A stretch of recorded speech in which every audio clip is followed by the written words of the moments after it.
Quantos anos você tinha quando conheceu a Jesus? Se lembra da primeira vez que falou dele para outra pessoa?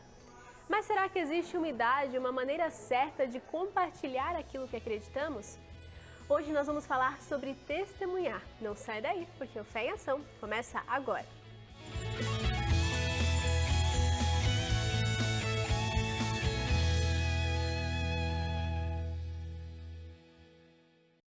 Falar de Jesus para todos aqueles que encontrar.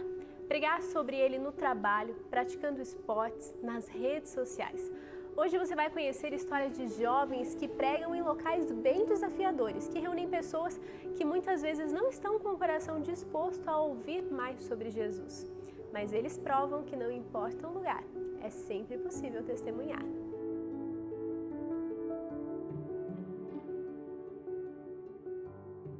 Ei, por favor, não passe esse vídeo porque Deus quer falar com você. Levanta sua cabeça. Não deixa sua coroa cair porque você é um príncipe, você é uma princesa, filhos do rei. Existem muitas maneiras de colocar a fé em ação. Hoje você vai conhecer a história do Yuri, da Esther e da Jay Reis. Eles são jovens, estudam, têm hobbies, passam o dia ocupados com suas atividades normais e mesmo assim encontram maneiras criativas de falar de Deus para as outras pessoas. Desde pequeno eu já gostei do esporte. O ano de 2016 foi minha primeira corrida, meu primeiro ano oficial participando de um downhill. Participo de vários campeonatos. Todo ano a gente participa em média aí 3 campeonatos, 4 campeonatos, isso varia muito do ano. Entre a religião e o esporte eu prefiro ficar com a religião, então eu abro mão do esporte em certos dias. No dia de sábado eu não pratico de nada. Nasci em berço cristão e sempre fui incentivada pelos meus pais a falar na igreja. Desde os meus 3 anos eu falo. Mas assim, eu falava sobre Jesus, amava falar sobre ele, mas eu não sabia muito bem o que eu estava fazendo. Eu não tinha maturidade para entender aquilo. Minha primeira pregação foi com 11 anos e eu amava esse mundo. Até que, há mais ou menos uns 3 anos, eu percebi que eu precisava deixar de ser uma filha de cristãos e me tornar cristã. Porque embora eu amasse a Jesus, eu não vivia um relacionamento verdadeiro com ele, porque eu vivia aquilo que me contavam dele. Eu nunca tive o sonho, como muitas meninas, que desde criança têm o sonho de se tornar Miss ou modelo, mas surgiu a oportunidade no ano passado e eu decidi me inscrever e acabou dando tudo certo. Nós temos que fazer campanhas e com isso dar o melhor exemplo possível, ter uma boa conduta. A dificuldade que eu enfrentei foi em relação ao sábado, que logo no meu primeiro concurso, estava marcado para ser no sábado, mas eu orei a Deus e eu entendi que se fosse no sábado, eu estava para mim que se fosse no sábado, seria uma coisa que não seria dos planos de Deus para a minha vida. Mas acabou que mudou para outro dia, que foi no domingo, e deu tudo certo. Deus ele conta com os jovens para a missão, porque os jovens hoje é a força missionária da igreja. E força no sentido também físico, né? Essa força física. Um exemplo, vai fazer uma ação social com a igreja. A igreja conta com os jovens. Então eu costumo dizer que os jovens não são discípulos em treinamento, na verdade eles são discípulos em ação. O jovem adventista que ama a Deus, ele tem uma verdade a ser proclamada. O relativismo, ele se tornou quase que um dogma em nossos dias, e alguns dizem assim, estou seguindo o meu coração. E sem sombra de dúvida, isso está levando o ser humano para viver cada dia mais longe de Deus. É muito emocionante ver que, ao redor do mundo, por causa do coronavírus, muitos jovens estão repensando como pregar. Então, o que vemos hoje são muitos missionários e evangelistas digitais. Jovens que estão plantando igrejas, começando pequenos grupos e treinando outros jovens para o ministério online. Então é muito emocionante repensarmos no serviço missionário agora como uma fronteira digital. E os jovens estão se posicionando e dizendo, eu vou para a fronteira digital. Young people are standing up and saying, I will go into the digital frontier.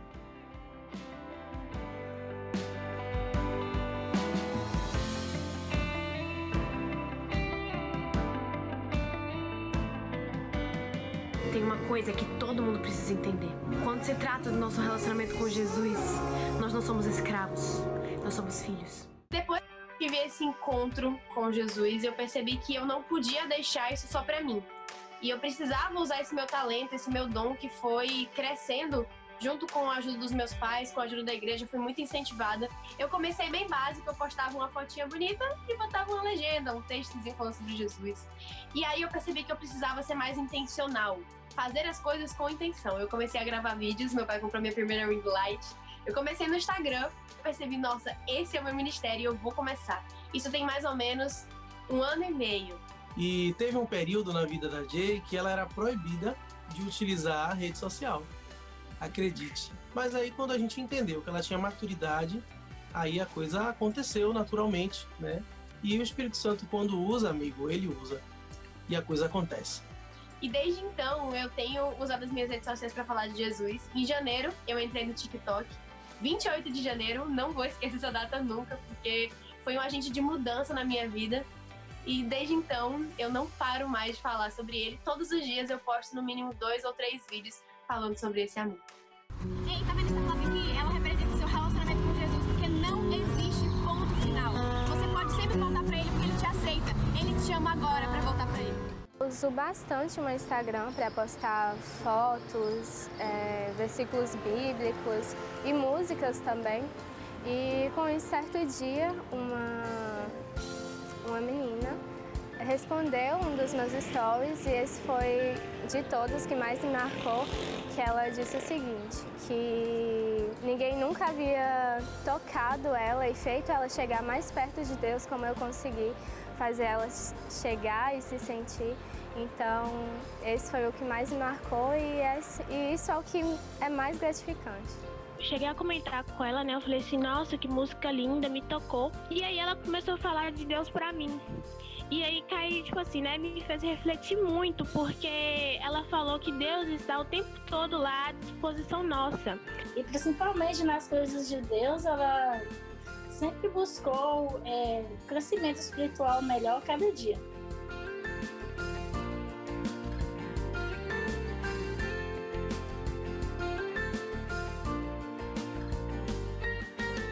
Eu não me sinto mal em não participar no sábado. Eu sinto muito que Deus me abençoou muito no domingo. Eu acho que para mim o domingo é bem gratificante, é muito longo, o domingo fica bem produtivo. Então eu gosto de, no domingo, eu já deixo o domingo tudo para isso. No sábado, eu mexo com as coisas de Deus, vou ajudar as pessoas, saio para visitar asilo, dar estudo, essas coisas mais focado no significado do sábado. E o Yuri sempre me incentivando também, aí chamava para ir no clube, eu acabei aceitando e fui. Aí eu fui, comecei a gostar bastante, a partir daí comecei a fazer estudo bíblico e assim aceitei a Deus, aceitei ser adventista, né?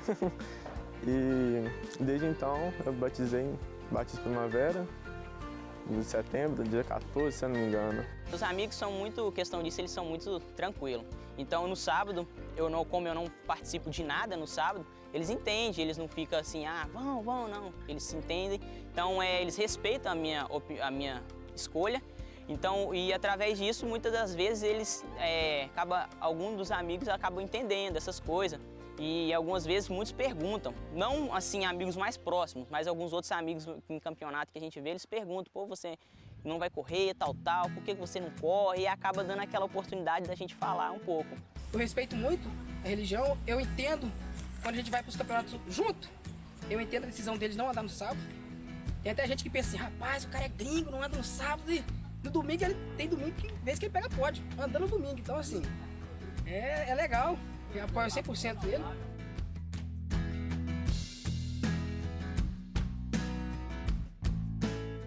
Há vários benefícios da pregação, do jovem testemunhar. Um deles é o próprio crescimento do próprio jovem, né? Ele se sente no dever de pregar. Primeiro ele vai querer sentir necessidade de ser igual a Cristo, então vai aumentar então sua comunhão. E o segundo ponto é que quando ele desenvolve então a comunhão com Deus, o resultado da comunhão é a missão, né? Então, conversão sem missão é ilusão, né? Então, quando ele está inserido ali no contexto da pregação, ele se sente então nesse desafio de testemunhar e ser parecido com Cristo. A boca fala do que o coração está cheio. E a gente precisa buscar encher o nosso coração de Jesus para que a gente possa falar sobre ele. Então, gravar, ter a responsabilidade por tantas pessoas, ter a responsabilidade espiritual sobre tantas pessoas, me traz essa proximidade maior com Jesus. Eu tenho buscado cada vez mais e falar acaba sendo edificante pra gente também. Muitas vezes o que a gente fala pra câmera serve mais pra gente do que pra quem vai estar assistindo.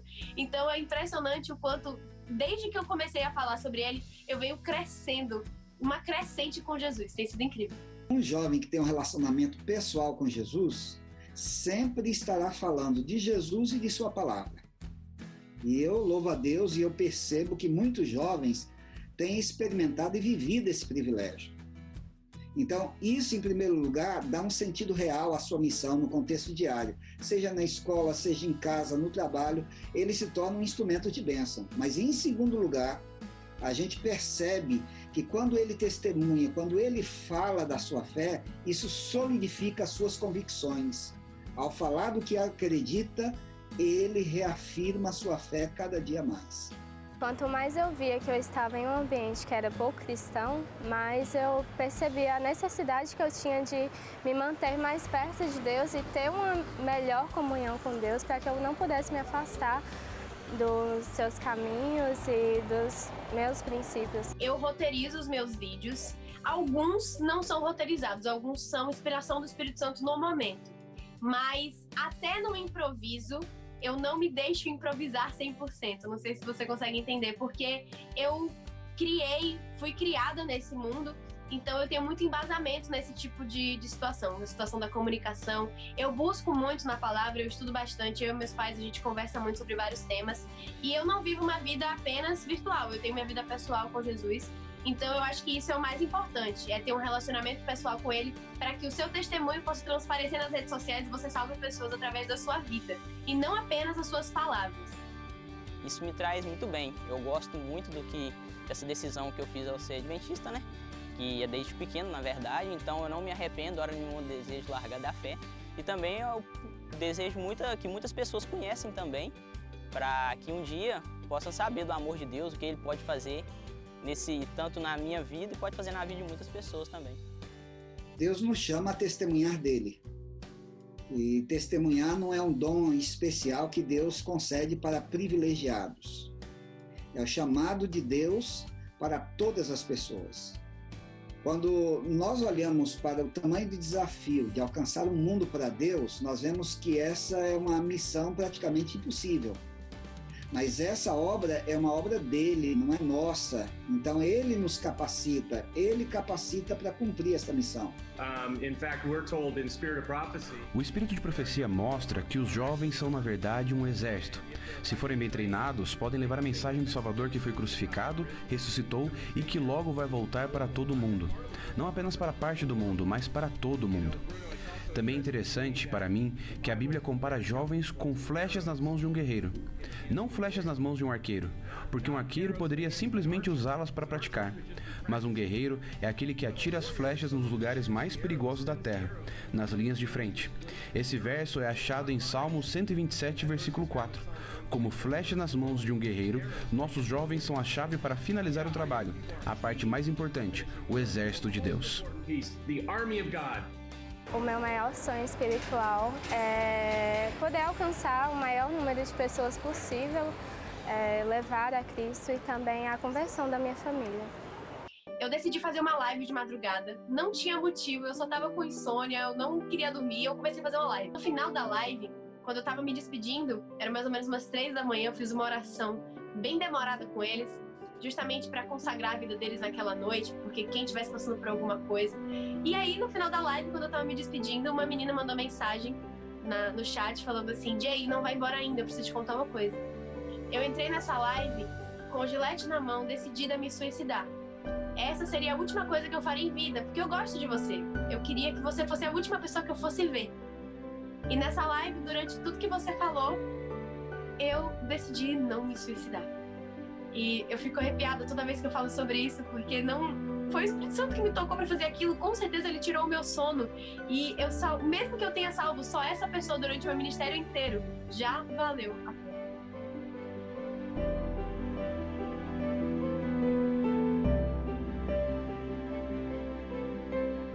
Filho, quando esses anos de confinamento da Terra acabarem, eu vou voltar para te buscar.